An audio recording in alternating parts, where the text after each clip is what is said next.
The champagne flute in my hand cost more than most people's monthly rent, but I wasn't thinking about that when Damien Ward delivered the line that would destroy my marriage and rebuild my life. "Harper, darling, you've got to introduce me to your... What do we call him?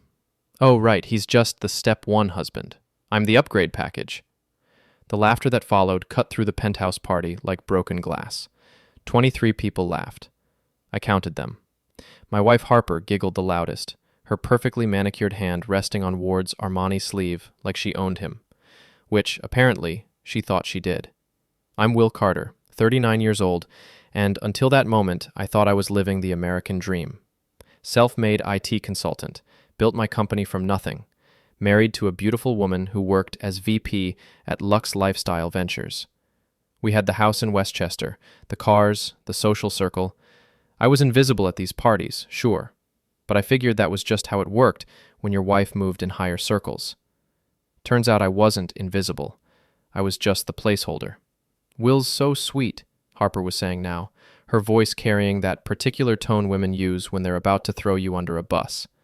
"He still thinks success is about working hard and being honest. It's adorable, really." More laughter. Damien Ward, 44 years old, CEO of Harper's company. 6'2" of silver-haired arrogance in a suit that cost more than my first car, raised his glass. "To honest work," he said, and the mockery in his voice could have stripped paint. I should have left, should have walked out, called a lawyer, started the divorce proceedings like a civilized human being. Instead, I smiled and raised my own glass. "To upgrades," I said. "May they come with warranties." The laughter died. Ward's eyes narrowed. Harper's face went pale under her perfect makeup. But I wasn't done. 20 years of building systems had taught me something about finding weaknesses, and I just spotted a big one. "Speaking of upgrades," I continued, my voice carrying just enough volume to reach the nearby groups. "Damien, how's that new Maserati running? The one with the custom plates. Upgrade 1, wasn't it?" Ward's jaw tightened. Those plates weren't public knowledge. Neither was the fact that he'd bought the car. "I design the frameworks that keep companies running. Or," I paused, meeting his eyes, "that bring them down when someone finds the right vulnerabilities." The threat was subtle, but Ward caught it. So did Harper. Her grip on his arm tightened. "Will," she said, her voice sharp with warning. "Maybe we should..." "Go home?" I finished. "Great idea. I've got some reading to catch up on anyway. Email threads, text messages, that sort of thing." Amazing how much people communicate these days without realizing who might be listening. I set down my champagne flute and headed for the door. Behind me, I heard Harper's heels clicking rapidly across the marble floor. "Will, wait!" I didn't wait. I walked out of that penthouse, took the elevator down 43 floors, and stepped out into the New York night, with one thought burning in my mind. If they wanted an upgrade, I'd give them one they'd never forget. The ride home to Westchester took 45 minutes. Harper's BMW pulled into the driveway 3 minutes after I did. She came through the front door like a hurricane in designer heels. "What the hell was that?" she demanded. I was sitting in my home office, laptop open, files scattered across the desk. "Research," I said, without looking up. "Research? Will, you embarrassed me in front of everyone. Damien thinks you're some kind of stalker now." "Damien thinks a lot of things."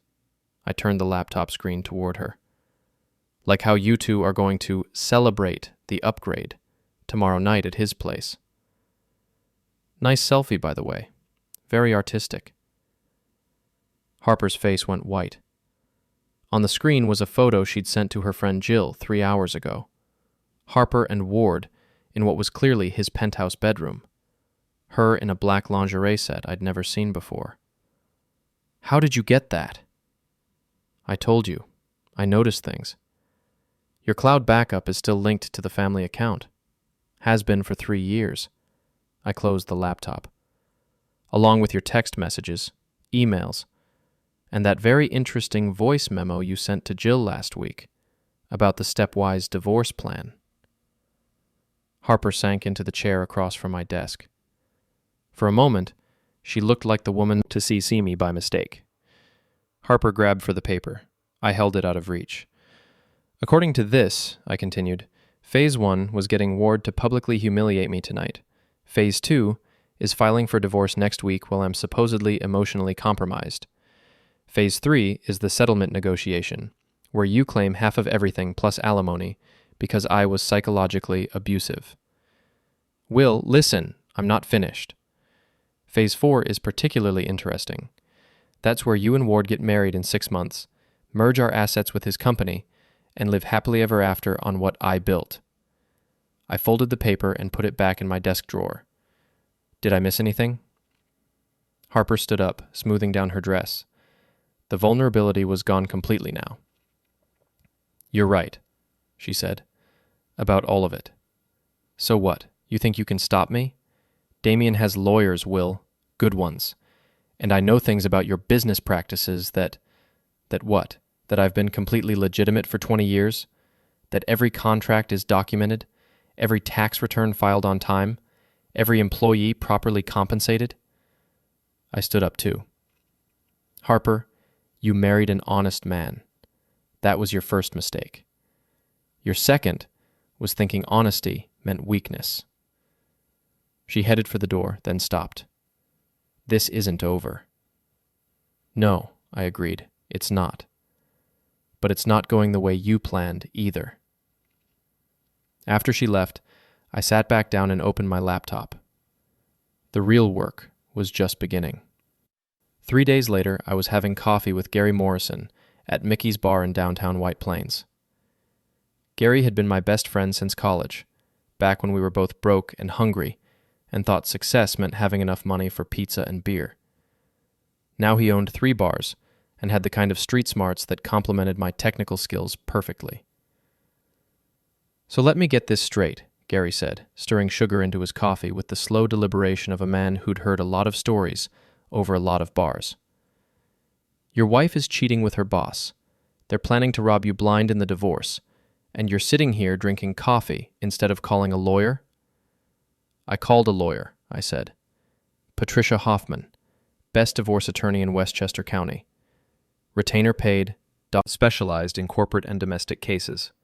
She slid a manila folder across the table at the restaurant. Your wife and Ward have been sloppy, she said. Hotel receipts, restaurant charges, even a weekend in the Hamptons at his place. But that's not the interesting part. What's the interesting part? Ward's company is in trouble. They've been burning through investor money for 18 months, and they're about 6 weeks away from bankruptcy. Your wife doesn't know it yet, but she's jumping from a sinking ship to a submarine. I opened the folder. Financial statements, bank records, emails between Ward and his accountant. It painted a picture of a man living on borrowed time and credit. There's more, Rosa continued.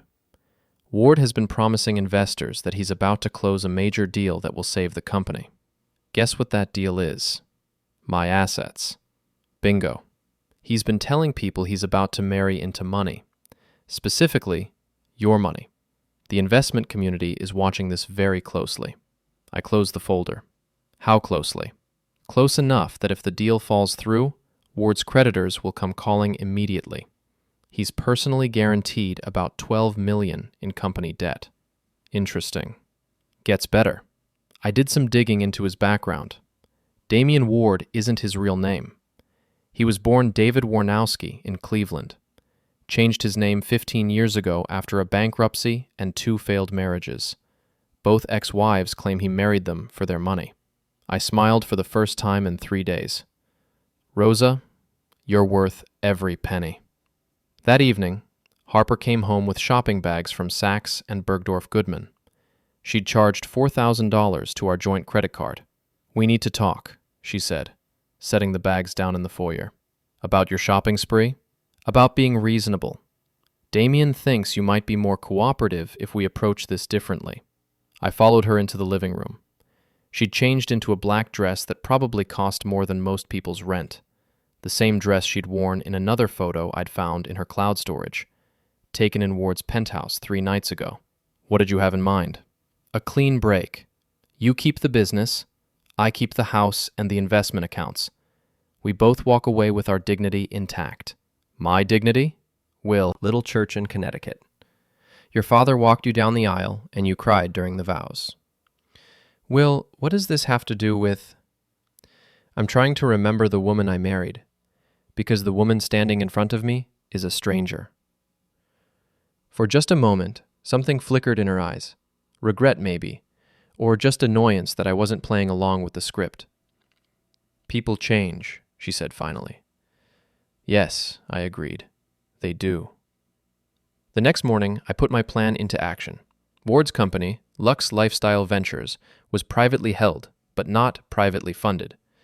They'd taken investment money from a consortium of venture capital firms, and those firms had voting rights on major corporate decisions, including the removal of the CEO.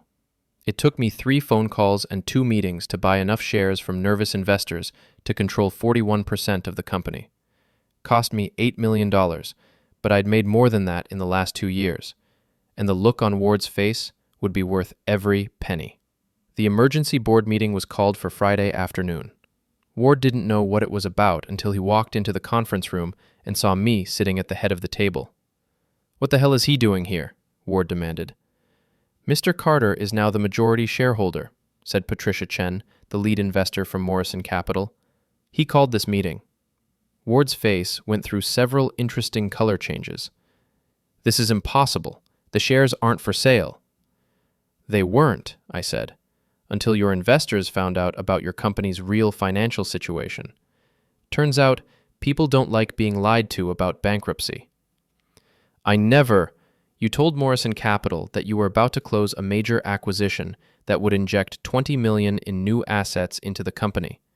You told them this acquisition was guaranteed because you were marrying the asset holder. You told them this 3 weeks ago. The same day, you bought a $250,000 car and charged it to the company account. The room was dead silent.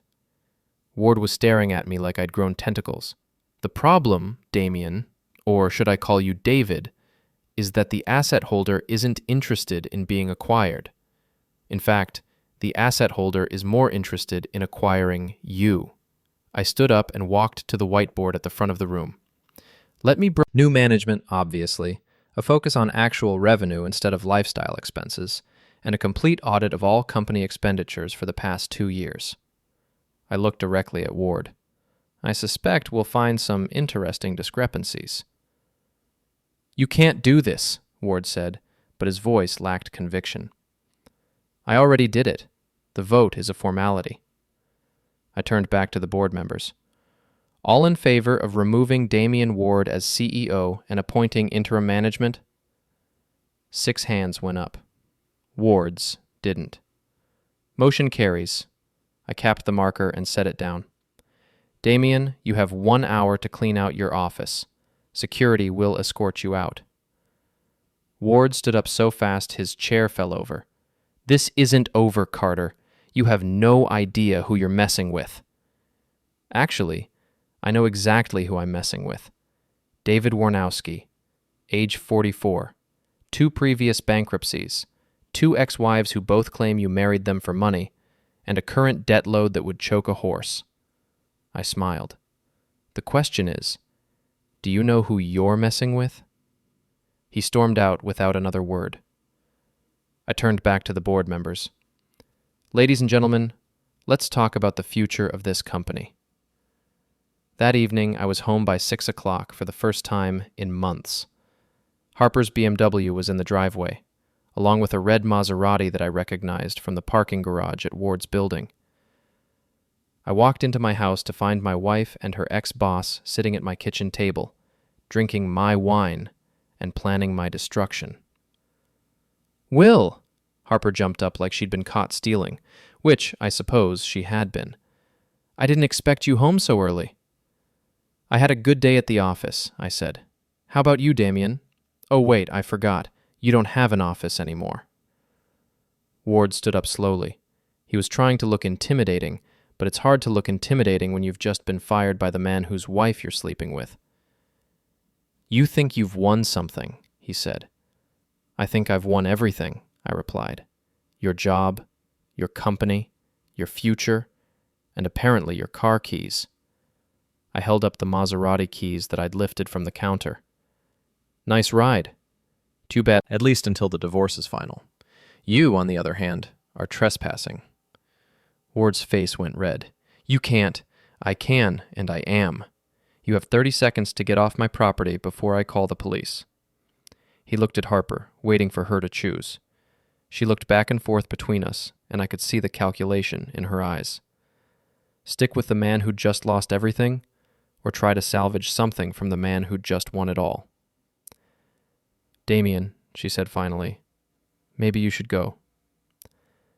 The look on his face was almost worth the $8 million I'd spent that morning.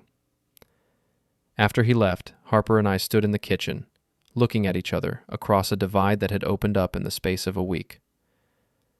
I underestimated you, she said. Yes, I agreed. You did. The question now is what you're going to do about it. She poured herself another glass of wine. What do you want, Will? It was a good question. A week ago, I would have said I wanted my marriage back. I wanted the woman I'd fallen in love with 7 years ago. I wanted to go back to believing that love and honesty and hard work were enough. But that woman was gone. Maybe she'd never existed at all. I want justice, I said, and I want you both to understand that actions have consequences. And then what? I looked around the kitchen where we'd had breakfast together for 7 years, where we'd planned our future and talked about having children and growing old together. Then we'll see, I said. But I was lying. I already knew what came next. The first board meeting of the newly restructured Lux Lifestyle Ventures was scheduled for Monday morning at 9 a.m. I arrived at 8:30 to find Ward waiting in the parking garage, leaning against his Maserati like he owned the place. We need to talk, he said. No, we don't. I kept walking toward the elevator. Carter, wait. He caught up with me at the elevator doors. Look, I know you're angry. You have every right to be. But this doesn't have to get ugly. I pressed the button for the 42nd floor. It's already ugly, David. The question is how much uglier it's going. Funds, Damien. Company credit cards used for personal expenses, fake vendor contracts, even a few payments to offshore accounts. You've been busy. The elevator stopped at the 42nd floor. The doors opened, but Ward didn't move. You can't prove any of that. I can prove all of it. Bank records, credit card statements, email trails. You weren't very careful about covering your tracks. I stepped out of the elevator. The question is whether you want this to be a civil matter or a criminal one. What's the difference? Civil means you lose everything and disappear. Criminal means you lose everything and go to prison. I turned to face him. Your choice. He was still standing in the elevator when the doors closed. The board meeting went smoothly. I presented the audit findings, outlined a restructuring plan, and announced my intention to serve as interim CEO until a permanent replacement could be found. The board members were relieved to have a clear path forward and didn't ask too many questions about how I'd acquired the evidence so quickly. After the meeting, I walked down the hall to Harper's office. She was packing boxes, which surprised me. Going somewhere? I asked. She looked up from a box of personal items. I resigned this morning. Why? Because my husband just bought the company I work for and fired my boyfriend. It seemed like the professional thing to do. I sat down in the chair across from her desk. Harper, we need to talk about what happens next. I know what happens next. You destroy us both, take everything, and ride off into the sunset feeling morally superior. She taped up the box with more force than necessary. I've seen your kind of revenge before. Have you? My father did the same thing to my mother when she cheated on him. Took the house, the cars, the bank accounts, left her with nothing but a reputation and a lawyer's bill she couldn't pay. I'd never heard this story before. What happened to her? She moved back in with her parents and worked as a secretary for 15 years to pay off the debt. Harper looked at me with something that might have been honesty. I swore I'd never let a man do that to me. So you decided to... Idiot. You're a woman who got played by a professional. It happens. So what now? You take everything anyway? I stood up and walked to the window. 42 floors below, New York spread out like a circuit board, all connections and power flows and hidden pathways. Now we figure out what justice looks like, I said. That afternoon, I met with Patricia Hoffman, my divorce attorney, at her office in Manhattan. Patricia was 60 years old, silver-haired, and had a reputation for being tougher than a $2 steak. Your wife's attorney called this morning, she said, without preamble. They want to negotiate. What are they offering? Nothing. They want to know what you're offering. I leaned back in my chair. What would you recommend? Legally, you could take everything. The prenup your wife signed is ironclad, and her infidelity voids most of her claims to marital assets. Patricia opened a file on her desk. But legally and practically are two different things. A scorched earth divorce gets expensive and messy. Sometimes it's better to be generous. And sometimes it's better to send a message. What kind of message? That actions have consequences, that you can't destroy someone's life and expect to walk away unscathed. Patricia studied me for a long moment. Will, I've been doing this for 30 years. I've seen a lot of people consumed by revenge. It rarely ends the way they think it will. This isn't about revenge. It's about justice. What's the difference? It was a good question.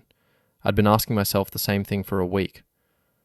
Revenge is emotional, I said finally. Justice is systematic. That evening, Harper was waiting for me when I got home. She'd cooked dinner, which she hadn't done in months. Pot roast, mashed potatoes, green beans. Comfort food. We need to talk, she said, as I sat down at the kitchen table. About? About what you're planning to do to me. I cut a piece of pot roast and tasted it. It was good. Harper had always been a good cook when she put effort into it. I'm not planning to do anything to you, Harper. I'm planning to do things for me. Do that? Such as protecting the assets I spent 20 years building. Such as making sure that the people who tried to steal from me understand that it was a mistake. Help me finish what we started, and you'll walk away with enough money to start over. Keep fighting, and you'll walk away with nothing but legal bills and a reputation. Harper was quiet for a long time. Outside, the sun was setting over Westchester County, painting the sky in shades of orange and red. What would helping you involve? She asked finally. Information. Ward is going to try to salvage something from this mess. I need to know what he's planning. You want me to spy on him? I want you to be smart about your future. Ward is finished in New York.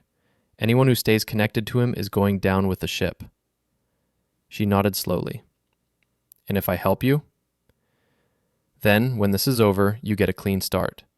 New city, new life, enough money to be comfortable while you figure out what comes next. How much money? Enough. Harper picked up her fork and took another bite of pot roast. I'll think about it. Don't think too long. Ward's not the type to go down quietly, and I'd hate for you to get caught in the crossfire. The next morning, I was in my office at the newly acquired company when Tara Williams knocked on my door. Tara was Ward's former assistant, a sharp woman in her 30s who'd been quietly running half the company while Ward took credit. Mr. Carter, do you have a minute? Of course. Sit down. Tara closed the door behind her and sat across from my desk.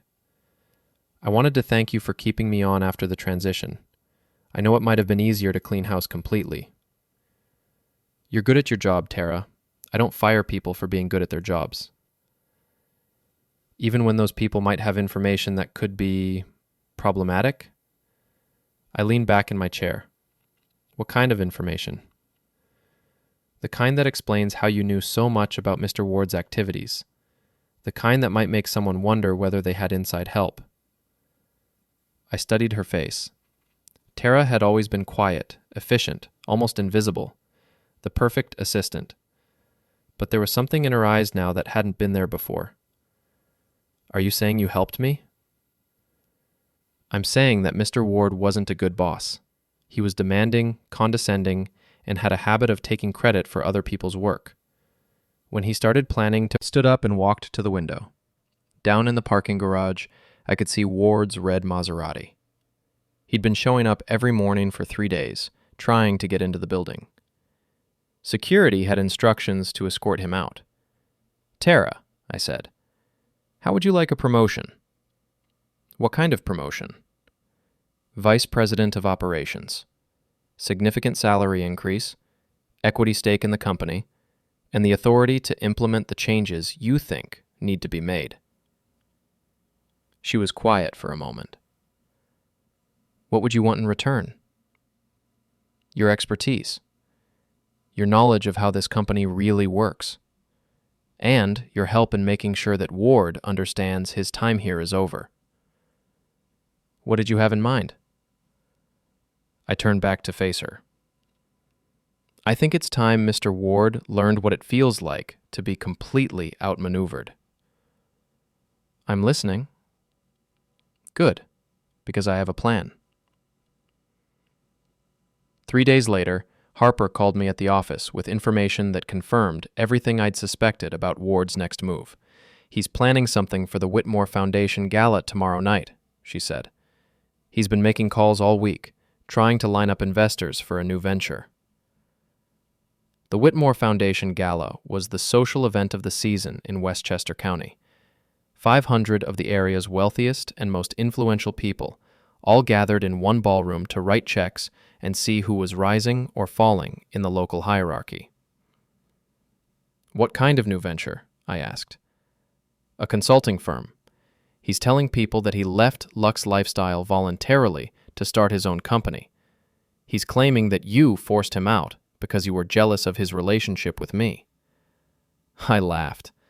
"And people believe that?" "Some do, the ones who don't know you very well. He's very convincing when he wants to be." "What else?" "He's planning to make a public announcement at the gala. Something about how he's going to revolutionize the luxury lifestyle industry. He's even rented a booth in the exhibition area." "Interesting. What's his financial backing for this new venture?" Harper was quiet for a moment. "That's the thing, Will. I don't think he has any. I think he's bluffing. Him walk away thinking he almost got away with it, that maybe next time he'll be more careful. And you want to make sure there's no next time. I want to make sure that when this is over, everyone understands what happens when you try to steal from people." Gary nodded. "So, what's the plan?" I pulled out my phone and showed him a series of documents that Tara had compiled. Ward's been using fake references and inflated credentials for years. MIT MBA that doesn't exist. Previous companies that were either failures or frauds. Testimonials from clients who don't exist. How did he get away with it? Because most people don't do deep background checks on successful-looking men in expensive suits. They assume that if someone looks the part, they must be legitimate. But you did do a background check. I did a very thorough background check, and tomorrow night I'm going to share my findings with 500 of the most influential people in Westchester County. Gary grinned. "This should be interesting." The Whitmore Foundation Gala was held at the Grand Ballroom of the Westchester Marriott. I arrived at 7:30, wearing my best tuxedo and carrying a leather portfolio that contained everything I needed to destroy Ward's reputation permanently. Harper was there, wearing a stunning blue dress and playing her role perfectly. She'd positioned herself near Ward's exhibition booth, where he was holding court with a small group of potential investors. I worked the room for an hour, greeting people I'd known for years, making small talk, and subtly steering conversations toward topics of business ethics and due diligence. By 8:30, I'd planted enough seeds to ensure that my announcement would fall on fertile ground. At 9 o'clock, the Foundation's president, Margaret Whitmore, took the stage to begin the evening's program. I'd spoken to Margaret earlier in the week, and she'd agreed to let me make a brief announcement about business community standards. "Ladies and gentlemen," Margaret said into the microphone, "before we begin tonight's auction, I'd like to invite Will Carter to share some thoughts about maintaining integrity in our business community." I walked to the stage to polite applause.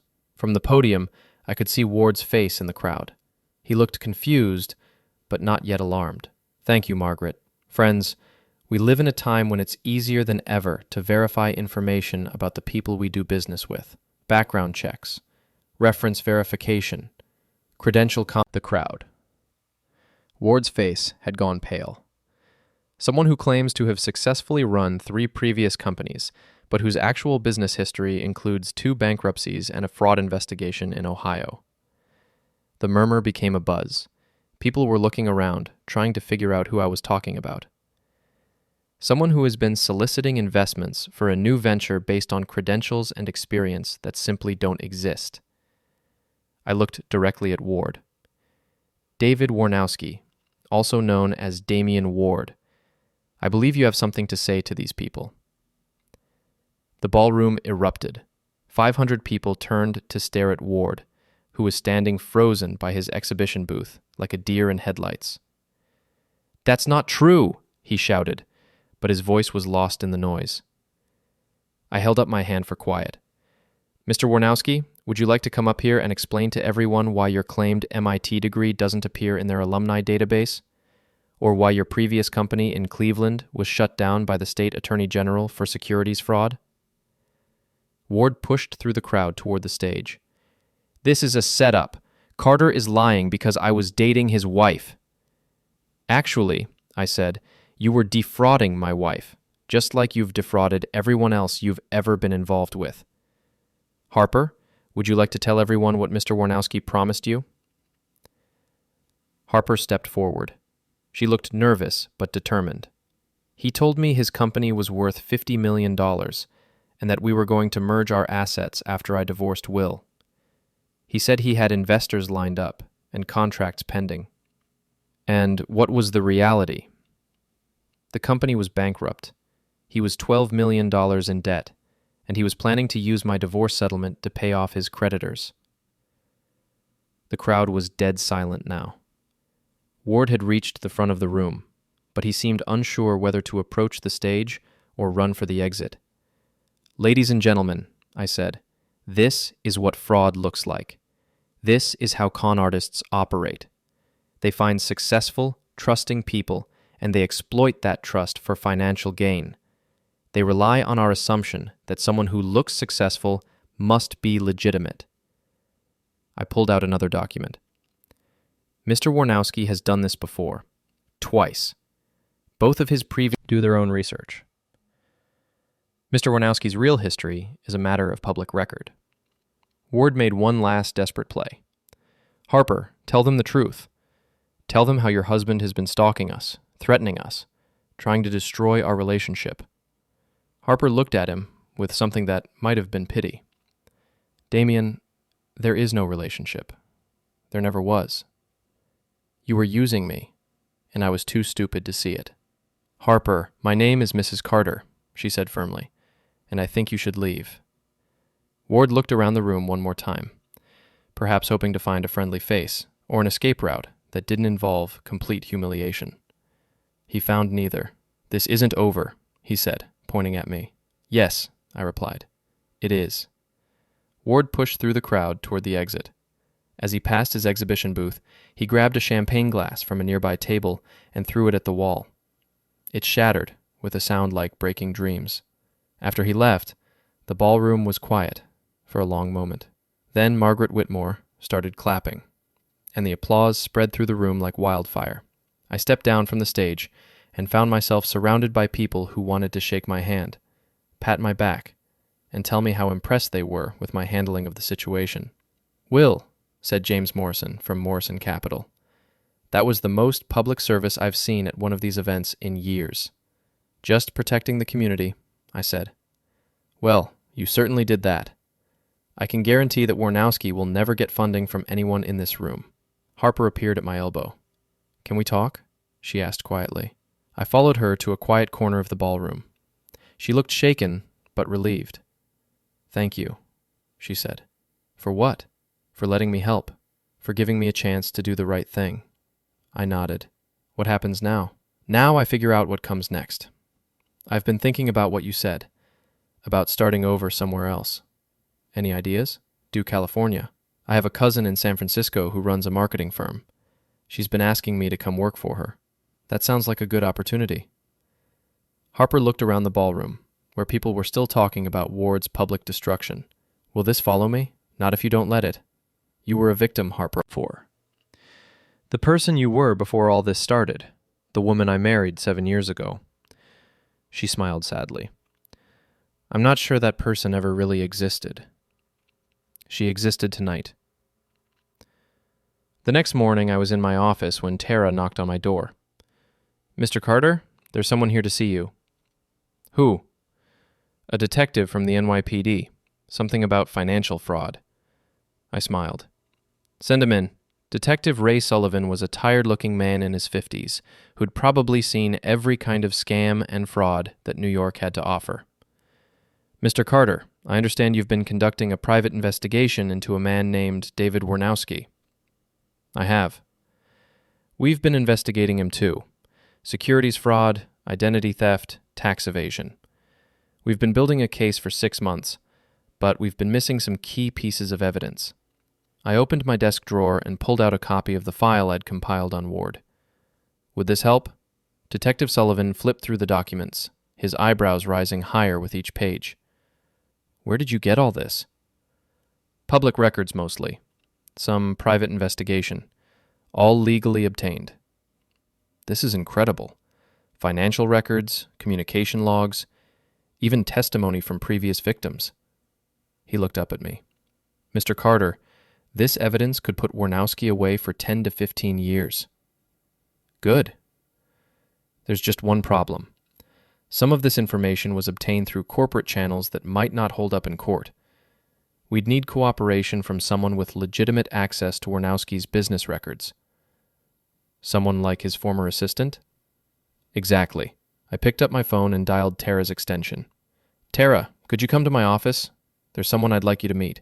20 minutes later, Detective Sullivan left with a box full of evidence and Tara's agreement to testify about Ward's fraudulent business practices. Think it will stick? Tara asked after the detective left. I think David Warnowski is about to discover what justice looks like when it's backed up by the full power of the law. And us? The company? We're going to be fine. Better than fine, actually. Without Ward's debts and liabilities, we're positioned for real growth. Tara smiled. It's funny. I stepped outside to take the call. What do you mean? He's been calling me, texting. He wants me to help him get revenge on you. What kind of revenge? He's convinced that you have something illegal in your business dealings. He wants me to help him find evidence of tax evasion or fraud, or something he can use to destroy your reputation. I laughed. And what did you tell him? I told him he was insane. But Will, he's not thinking clearly. He's desperate, and desperate people do stupid things. How desperate? He's living in a motel in Queens. His car was repossessed yesterday. The police have been asking questions about his business practices, and no one in the industry will take his calls. Sounds like justice is working. Maybe. But he blames you for everything, and he's talking about evening the score. I walked back into the restaurant and signaled Gary that I needed to leave. Harper, where are you? At home, packing. I'm flying to San Francisco tomorrow. Good. Stay there until this is over. What are you going to do? I'm going to finish what we started. That night, I called Detective Sullivan and asked about the status of the Ward investigation. We arrested him this morning, Sullivan said. 12 counts of securities fraud, 6 counts of identity theft, and 3 counts of tax evasion. He's being held on $2 million bail. Did he make bail?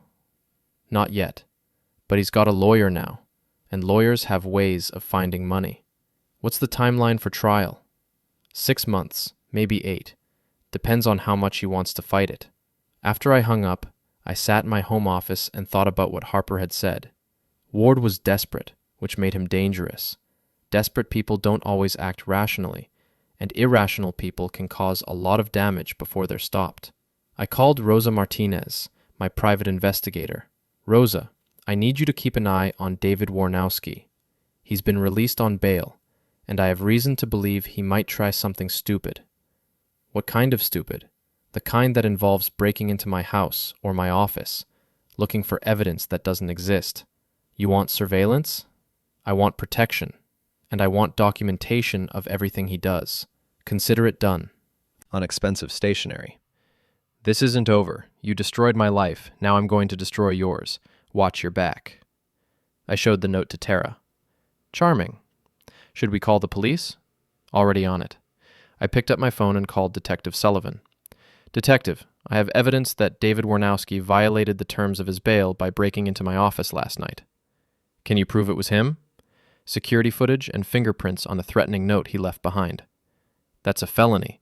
I'll have a warrant issued within the hour." "There's more. I have reason to believe he's planning additional criminal activity." "What kind of activity?" "The kind that involves harassing my ex-wife and trying to extort money from my business associates." "Mr. Carter, are you asking for police protection?" "I'm asking for justice, Detective. Warnowski has violated his bail conditions and threatened a witness in a federal fraud case. I think it's time he learned that actions have consequences."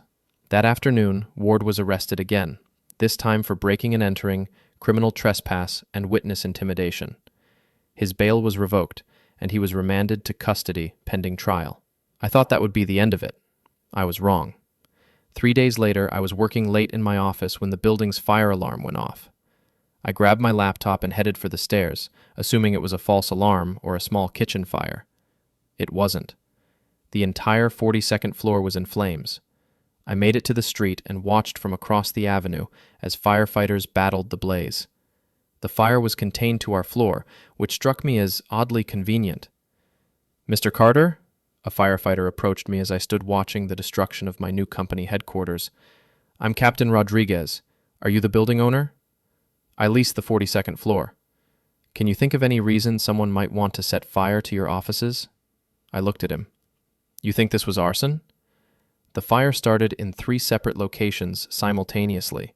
That doesn't happen by accident." I pulled out my phone and called Detective Sullivan. "Detective, I think David Warnowski just escalated." "What do you mean?" "I mean my office building is on fire, and the fire department thinks it was arson." "Jesus, are you okay?" "I'm fine, but I think we need to have a conversation about how I paid for this, and someone else carried it out. We need to figure out who." I thought about it. Ward had been in jail for 3 days. He had no money, no friends, and no credibility. Who would help him commit arson? It hit me. "Detective, what if this wasn't about revenge? What if it was about evidence?" "What kind of evidence?" "The kind that proves Ward's fraud. Financial records, communication logs, testimony from victims. Everything was in that office." Sullivan's eyes narrowed. "Are you saying he burned down your office to destroy evidence in his own case?" "I'm saying he's desperate enough to try. The question is whether he succeeded." The fire investigator, a woman named Captain Martinez, joined our conversation. "Mr. Carter, how much of your data was stored physically versus digitally?"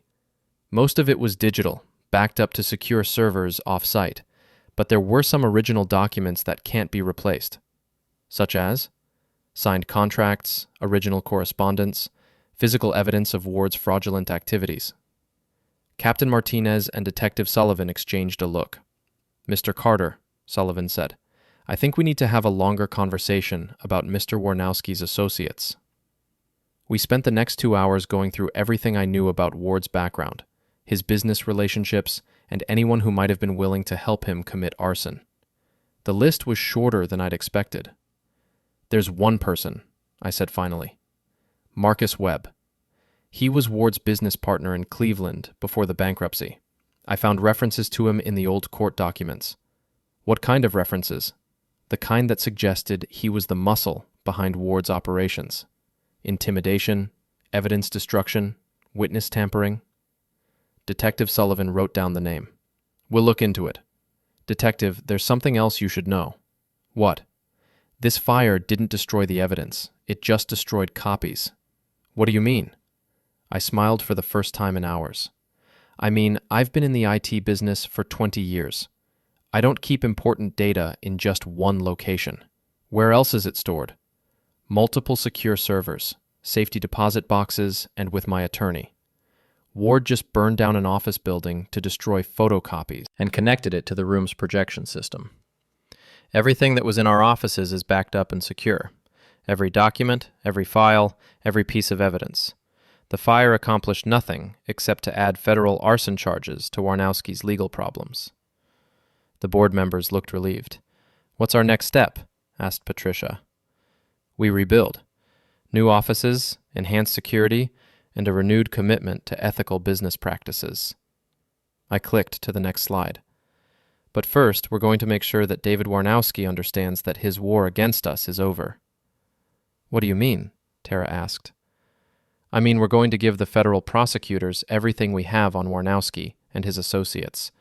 Every document, every recording, every piece of evidence that proves his pattern of fraud and intimidation." I clicked to a slide showing a timeline of Warnow's criminal activities going back 15 years. Ladies and gentlemen, David Warnowski isn't just a con artist. He's the head of a criminal organization that has defrauded investors, destroyed businesses, and intimidated witnesses across multiple states. The room was dead silent. The arson attack last night wasn't just about our company. It was about silencing everyone Warnowski has victimized over the years. Well, I have news for him. We're not going to be silenced. I clicked to the final slide, which showed a photograph of Warnows being led away in handcuffs. David Warnowski's criminal career is over. The question now is how many of his associates we can take down with him. Patricia Chen spoke first. "Will, what do you need from us?" "Your support, your testimony, and your commitment to seeing this through to the end." "You have it," she said. The other board members nodded in agreement. That afternoon, I met with federal prosecutors and turned over everything I had on Warnowski's criminal network.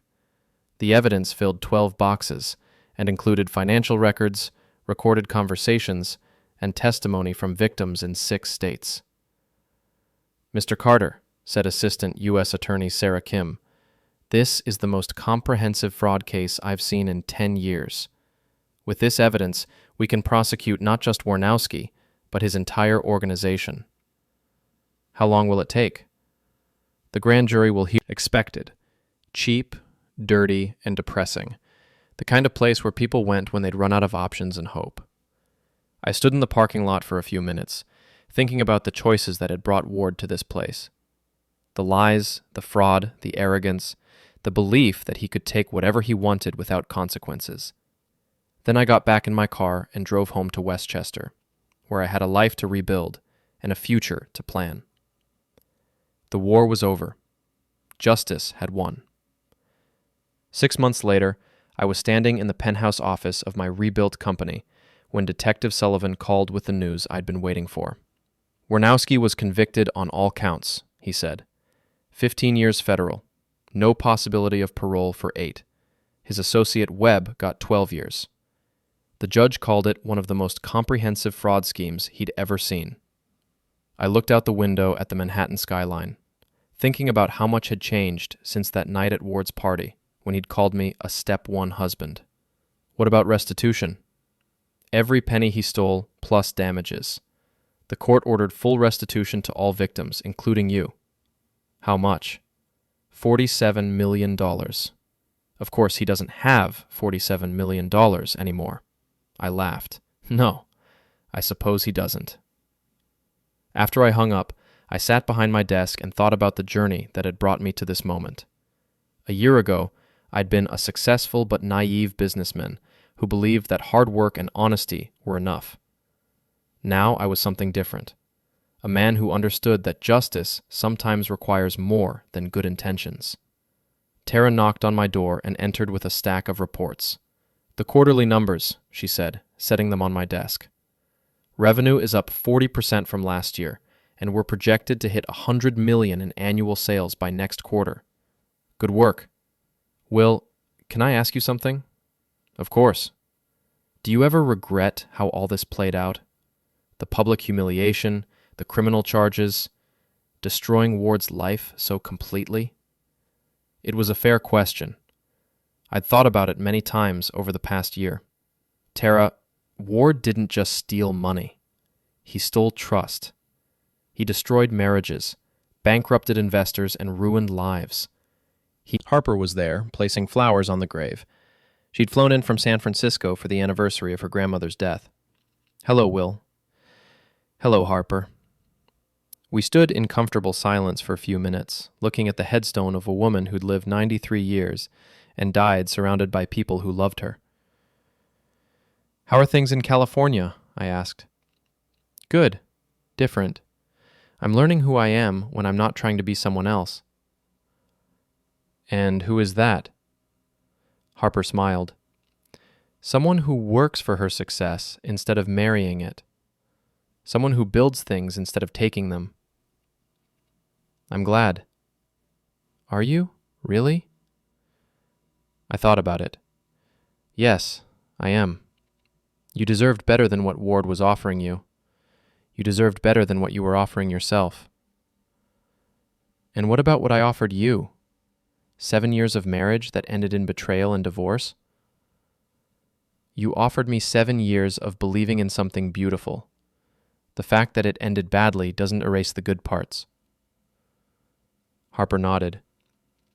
"I heard about Ward's conviction. 15 years. Do you think that's enough?" "I think it's justice." We walked back to our cars together.